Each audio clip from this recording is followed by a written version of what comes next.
The other lesson that I distinctly remember was in the same setting where those stone cubes were perfectly lined up. And on each of them, we saw a plume of purple, like vividly purple smoke. It was interesting because they were all perfectly contained within this invisible space. And it was like a simulation or a model, and each of them were moving in different ways. But the profound understanding that came with this was that it would start a motion and it would go in so many different unpredictable ways. And we'd watch these plumes, and again, just like the Lincoln Logs, they were identical in the materials they were made of, but the behavior and the nature of the thing was so drastically different. And you would see this whole spectrum.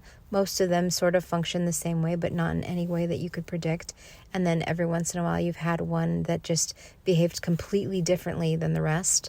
And so with each of these examples, we were gleaning this deep, profound understanding of what those variations were and why they would happen that way and how that might manifest in a person. And, what's interesting is in this space of learning, it was very much like the idea of personality and emotion and that sort of thing were completely foreign.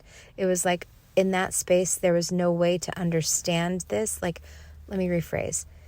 You could understand it with deep profundity, but not from a place of experience, if that makes sense. Not the same way that people who are living in human form understand emotions because they physically experience them, not because they necessarily understand them consciously and the depth and the meaning and with that same sort of profundity. But so it's different. It's like while we were there, it's as if this was new to us and we were like, wow, it was almost like we were preparing to come to be human. One distinct part I remember about the teaching, and again, this is one of the things I was allowed to remember, was, and again, there's no sense of like judgment. There's no sense of, there's no isms there. There's no sexism. There's nothing like that. It's just like, this is fact.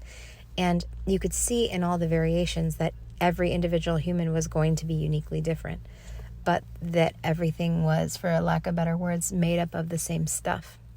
So I do remember them saying to us that emotions in men and women behave differently because men and women are designed differently, just structurally. There was no blame. There was no, anything like that. It was just that men and women just function differently. The way that they are designed is really the best way to put it, but just kind of the way that their bodies work, just process emotions differently. And so that was interesting, especially coming back this, because there's this inherent understanding that men and women are different when it comes to emotions. And we place a lot of judgment on that as humans and having expectation of one another. But just to understand that there is just inherent difference. That was pretty interesting.